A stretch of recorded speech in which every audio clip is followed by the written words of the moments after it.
नमस्कार दोस्तों, एक बार फिर से स्वागत है आप सभी का आपके YouTube channel the Navodaya classes में। कैसे हैं आप लोग? आई होप कि आप सब लोग अच्छे होंगे और आपकी तैयारी भी ज़बरदस्त चल रही होगी। तो आप लोग लगातार हमसे जुड़िए। हम रोज़ आपके लिए एक हिंदी और एक जीएस का प्रैक्टिस सेट लेकर आते हैं, तो आप उसको पूरा देखा करें। ठीक है, वीडियो को पूरा देखें क्योंकि एक एक क्वेश्चंस इंपॉर्टेंट रहता है उसमें। ठीक, तो हो सकता है आपको वही क्वेश्चन आपकी परीक्षा में देखने को मिल जाए, इसलिए कोई भी क्वेश्चन छोड़ें ना, वीडियो को स्किप ना करें और वीडियो को पूरा देखें। ठीक है, और अगर वीडियो अच्छा लगे तो उसको लाइक और सब्सक्राइब करें। ठीक, और अगर लाइक करें और शेयर भी करें। ठीक, यदि चैनल पर नए आए हैं, हमारे नए दर्शक हैं, तो बिना सब्सक्राइब किए ना जाएं। ठीक, ऐसी हम आशा करते हैं आपसे। तो चलिए, और हाँ, यदि आपको इन सब जो क्वेश्चंस पेपर हैं तो मैं इनकी पीडीएफ अपने टेलीग्राम पर अपलोड कर दूंगा, वहाँ से आप इसको ले लीजिए। डिस्क्रिप्शन में टेलीग्राम चैनल की लिंक भी दे देंगे। ठीक है, तो चलिए शुरू करते हैं और लेते हैं हम आज का अपना पहला प्रश्न। पहला प्रश्न है कि धीरे धीरे समास है। धीरे धीरे समास है, ये कह रहा है द्वंद्व, वी अव्ययी भाव, सी क्रमधारय और डी द्विगु समास। ठीक है, तो द्वंद्व समास में क्या होता है? द्वंद्व समास में होता है दोस्तों, एक दूसरे के अपोजिट शब्द रहते और योजक चिन्ह। चूंकि योजक चिन्ह यहाँ पर है, लेकिन धीरे धीरे ये अपोजिट नहीं, ये समानार्थी शब्द हैं। ठीक, तो समानार्थी जहाँ शब्द हो वहाँ क्या होगा? अव्ययी भाव समास। ठीक है, क्या होगा? अव्ययी भाव समास। ठीक, जिस समास का प्रथम पद क्या होता है? प्रथम पद हमारा अव्यय होता है। ठीक है, चलिए नेक्स्ट। आंख का ना दीदा पड़े कसीदा, ये कह रहा है इस लोकोक्ति का अर्थ क्या है? आंख का ना दीदा काले कसीदा। ठीक, आंख का ना दीदा काले कसीदा। ये कह रहे बहुत निपुण बनना, बी साधन न होने पर भी काम कर लेना, सी सर्वदा योग और डी योग्यता न रहने पर भी काम करने की सेखी भरना। ठीक, तो आंख ना दीदा काले कसीदा का अर्थ हो गया हमारा राइट आंसर, योग्यता न होने पर भी कार्य करने का या काम करने की सेखी भरना। चलिए अगला प्रश्न। अब हमारा वही मनुष्य है जो कि मनुष्य के लिए मरे। ठीक, वही मनुष्य जो कि मनुष्य के लिए मरे। पंक्ति में कह रहे कौन सा अलंकार है? इसमें हमें अलंकार बताना है। ये कह रहा है अनुप्रास, वी यमक, सी श्लेष और डी रूपक। ठीक, तो अनुप्रास अलंकार जहाँ वर्ण की बार बार आवृत्ति हो। ठीक, और यमक अलंकार जहाँ शब्द की बार बार आवृत्ति हो और हर बार उस शब्द का अर्थ अलग अलग हो। श्लेष में एक ही शब्द में कई अर्थ चिपके हों। ठीक है, श्लेष का अर्थ होता है चिपकना। ठीक है, एक ही शब्द के दो अलग अलग अर्थ हों। और रूपक में हमारा होता है कि जो रूपक अलंकार होता है वहाँ रूपक अलंकार में उपमेय के रूप में उपमान को उपमेय के रूप में मान लिया जाता है। ठीक है, उपमेय को उपमान के रूप में मान लिया जाता है। ठीक, वहाँ रूपक अलंकार होता है हमारा। तो चलिए इसमें क्या हो गया? मनुष्य, यहाँ मनुष्य शब्द की आवृत्ति हो रही है। ठीक है, दो बार। तो यहाँ शब्द की जहाँ आवृत्ति हो वहाँ यमक अलंकार होता है और जहाँ वर्ड की हो वहाँ अनुप्रास अलंकार होता है। चलिए अगला, ये कह रहे बागेश्वरी का पर्यायवाची शब्द क्या है? बागेश्वरी का पर्यायवाची, ए कमला, वी शारदा, सी सुखदा और डी प्रेमदा। तो दोस्तों बागेश्वरी का जो पर्यायवाची होता है वो है हमारा राइट आंसर क्या? वी शारदा। शारदा के अन्य पर्यायवाची होते हैं, जैसे भारती। ठीक है, भारती होता है एक, सरस्वती भी होता है, सरस्वती,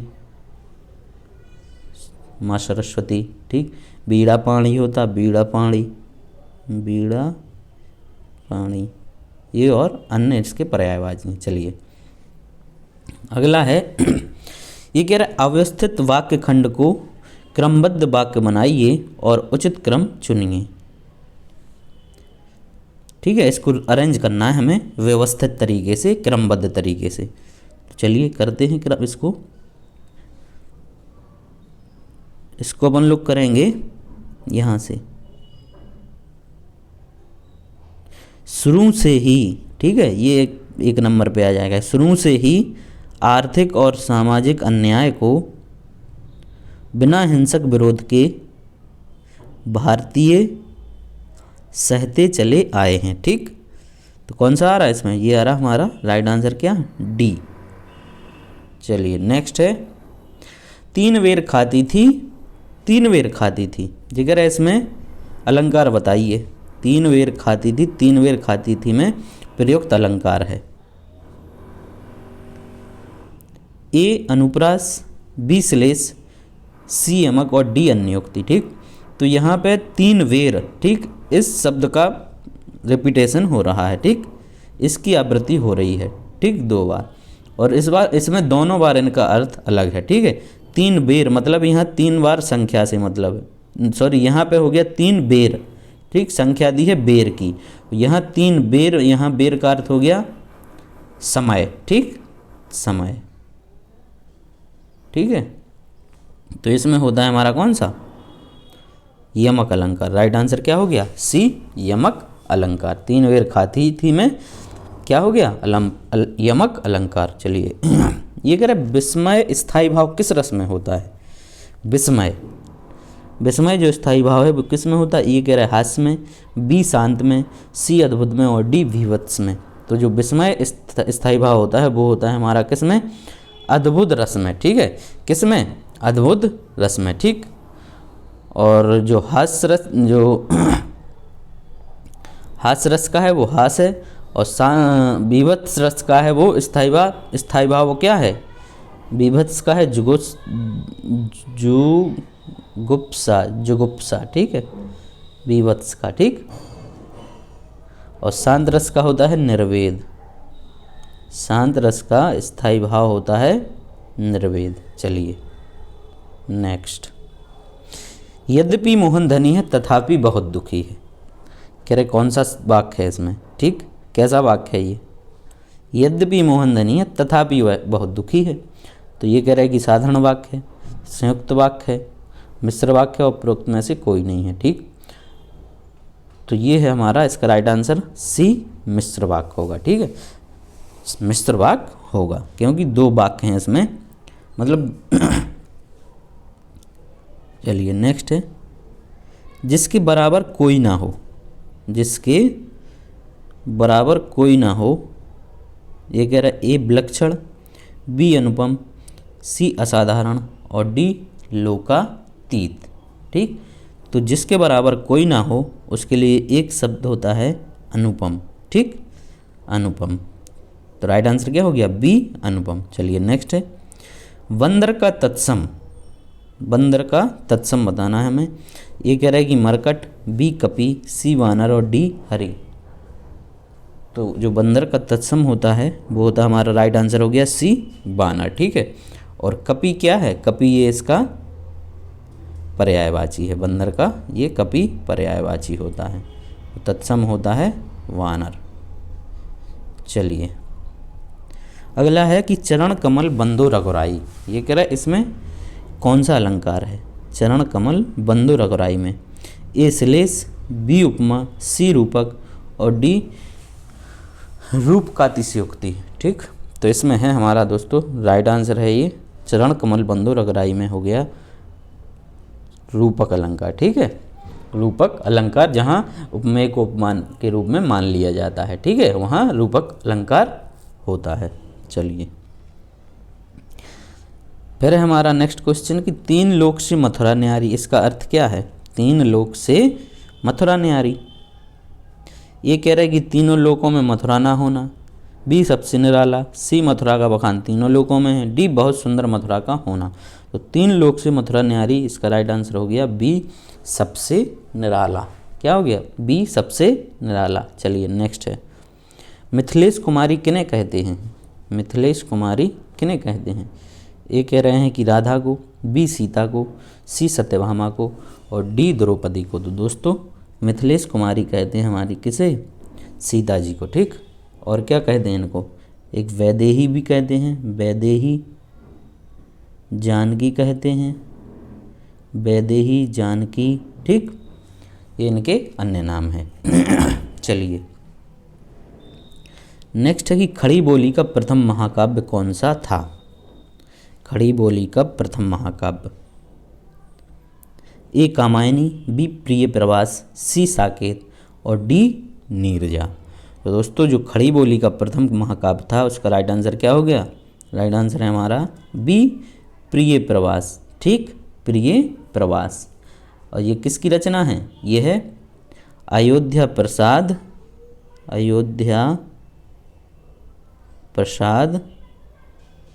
हरिऔध। ठीक है, किसकी है? अयोध्या प्रसाद हरिऔध, ये इनकी रचना है। ठीक, प्रिय प्रवास जो कि खड़ी बोली का प्रथम महाकाव्य है।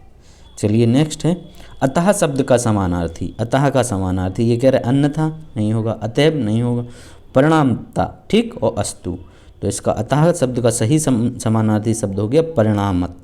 ठीक, और इसका शुद्ध रूप होता परिणामतः। ठीक, परिणामतः। चलिए ये कह रहे वृक्षों से पत्ते झड़ते हैं। वृक्षों से पत्ते झड़ते हैं।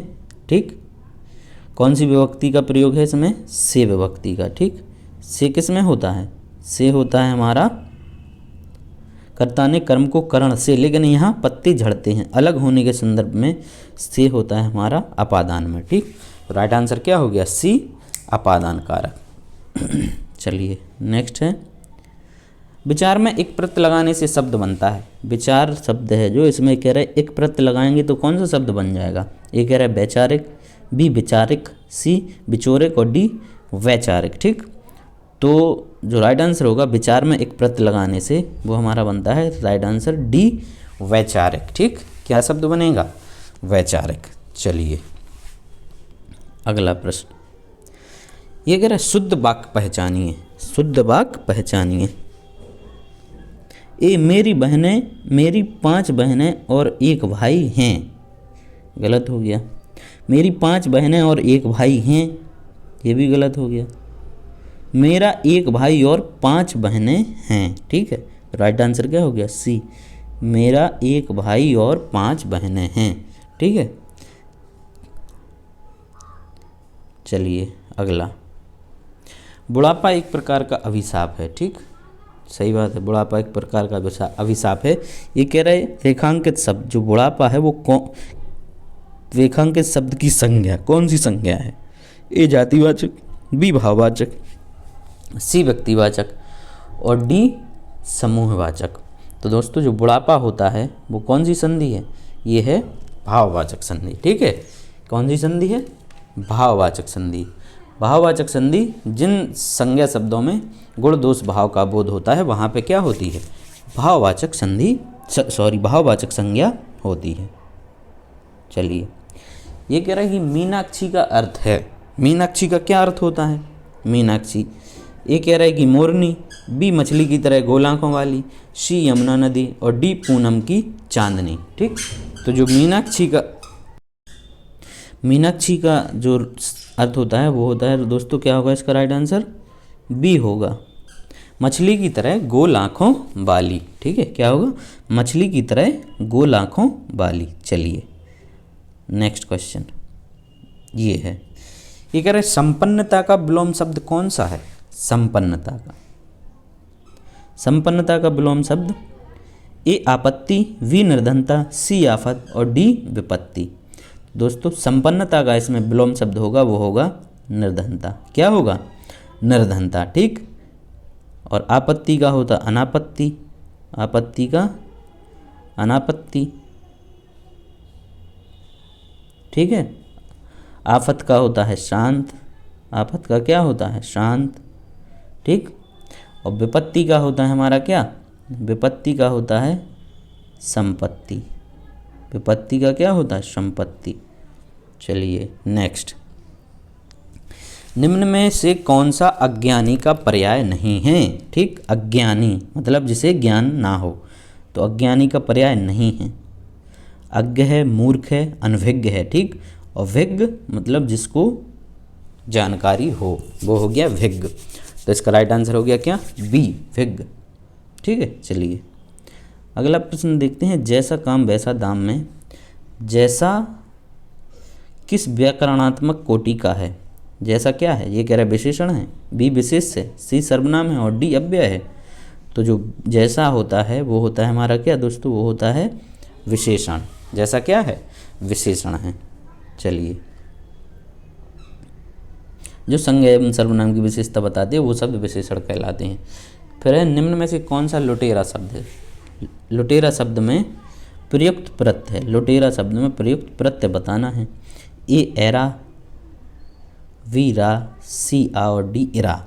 ठीक, तो लुटेरा में जो प्रत्यय है वो हो गया हमारा कौन सा, ए एरा। ठीक, एरा। चलिए ये कह रहा है कि निम्न में कौन सा निसंकोच शब्द में प्रयुक्त संस्कृत उपसर्ग है। निसंकोच शब्द में प्रयुक्त संस्कृत उपसर्ग है। तो ये कह रहा है संस्कृत में कैसा लिखा जाएगा, नी प्रत्यय है। ये क्या है इसका, नी प्रत्यय है। निसंकोच में क्या है, नी प्रत्यय। राइट आंसर क्या हो गया, डी। चलिए अगला है, ये कह रहा है निम्न में से कौन सा पीछे चलने वाला, ठीक, पीछे चलने वाला के लिए शब्द समूह होगा। ये कह रहा है कि अनुगत, बी पिछलग्गू, सी पिछल और डी आगत। ठीक है, तो पीछे चलने वाला के लिए एक शब्द होगा दोस्तों, वो है हमारा राइट आंसर ए अनुगत। क्या होगा, ए अनुगत। ठीक, चलिए अगला, निम्न में कौन सा आधि व्याधि शब्द युग में आधि का अर्थ है। आधि व्याधि में ये कह रहा है आधि का अर्थ बताना है अपन को। तो ये कह रहा है मानसिक कष्ट, बी आधा, सी पागलपन, डी अधक पारी जैसे रोग। तो जो आधि का अर्थ होता है वो होता है राइट आंसर ए मानसिक कष्ट। क्या होता है, आधि का अर्थ होता मानसिक कष्ट। चलिए अगला, निशा का विशेषण रूप है। निशा का विशेषण रूप है। ठीक, निशा मतलब रात्रि, उसका विशेषण रूप निशाचर, बी निशीत, सी निशांत और डी नैस। तो निशा का जो विशेषण रूप होता है दोस्तों वो होता है राइट आंसर कौन सा, डी नैस। ठीक, क्या होता है, नैस। और निशाचर होता है रात में विचरण करने वाला। निशाचर का अर्थ रात में विचरण करने वाला। और निशीत का होता है मध्यरात्रि। निशीत का तात्पर्य होता है मध्यरात्रि। और निशांत का मतलब होता है निशा का अंत करने वाला। ठीक, निशा का अंत करने वाला यानी रात का चौथा पहर, रात के चौथे पहर को निशांत कहते हैं। चलिए नेक्स्ट है, 8 कनौजिया 9 चूल्हे। 8 कनौजिया और 9 चूल्हे लोकोक्ति का अर्थ क्या है। ए कह रहे मस्त रहना, बी फाँका मानना, सी अलगाव की स्थिति और डी संपन्नता की स्थिति।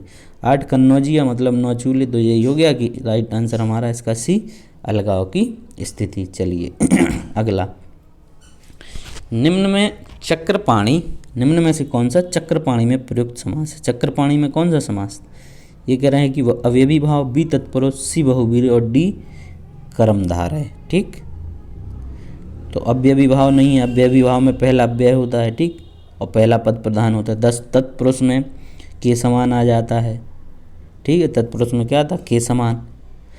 कर्मधारय में है जो। ठीक, तो ये कौन सा है हमारा, बहुवीर, जिसमें कोई भी पद प्रधान नहीं होता, इसमें कोई तीसरा अर्थ जो निकलता है वो प्रधान होता है। चलिए नेक्स्ट है, निम्न में कौन सा उच्छ्वास का संधि विच्छेद है। उच्छ्वास, ठीक, उच्छ्वास का है, ये कह रहा है कि उद्धन श्वास, सी उच्च श्वास, बी उच्च श्वास, सी उच्च वास और डी उत् श्वास। तो इसका राइट आंसर क्या हो गया, उत्धन श्वास। कौन सी संधि, व्यंजन संधि। ठीक, व्यंजन संधि। ता का क्या हो जाता है, ता का चा हो जाता है और सा का छा हो जाता है। चलिए नेक्स्ट, इनमें से कौन सा संयुक्त व्यंजन नहीं है। संयुक्त व्यंजन कौन कौन से होते हैं, छ त्रा ज्ञा। ठीक है, छ जे है, जे है, जे है। ठीक, और जे होता है एक स्रा। तो इसमें कौन सा नहीं है, राइट आंसर है हमारा डी, फा नहीं है। चलिए नेक्स्ट, ये कह रहा है कि नी धन कलंक का सही संधि शब्द, नी धन कलंक, ये विसर्ग है यहाँ पे। ठीक, तो ये विसर्ग हटेगा तो क्या लग जाएगा, शा लग जाएगा। तो राइट आंसर निष्कलंक। ये वाला सा हो जाएगा, निष्कलंक। चलिए नेक्स्ट क्वेश्चन, निम्न में कौन सा कर्मधारय समास है? कर्मधारय समास बताना। ये कह रहा है कि नील गगन, बी त्रिफला, सी पतझड़, डी गांव शहर। तो ये नील गगन अर्थात नीला है जो गगन, वो हो गया क्या? नील गगन। तो इसमें हो गया कर्मधारय समास। त्रिफला ये संख्यावाची हो गया, तो इसमें द्विगु हो जाएगा, ठीक, द्विगु समास हो जाएगा। चलिए अगला है कि लास्ट क्वेश्चन है, निम्न में से कौन सा कौमुदी, कौमुदी का पर्यायवाची शब्द है? ए कह रहा है चांदनी, बी चंद्रहास, सी ज्योति और डी रोशनी, ठीक। तो इसमें कौमुदी का पर्यायवाची शब्द है वो है दोस्तों, right answer option number A, Chandni, ठीक। तो आई होप कि आपको वीडियो अच्छी लगी होगी। अगर अच्छी लगी है तो कमेंट करके ज़रूर बताएं और लाइक करें और अधिक से अधिक शेयर करके हमारा सहयोग करें, ठीक है। आपके सहयोग की हमें नितांत आवश्यकता है, ठीक। चलिए इसी के साथ आप सभी का हमसे जुड़ने के लिए बहुत बहुत धन्यवाद।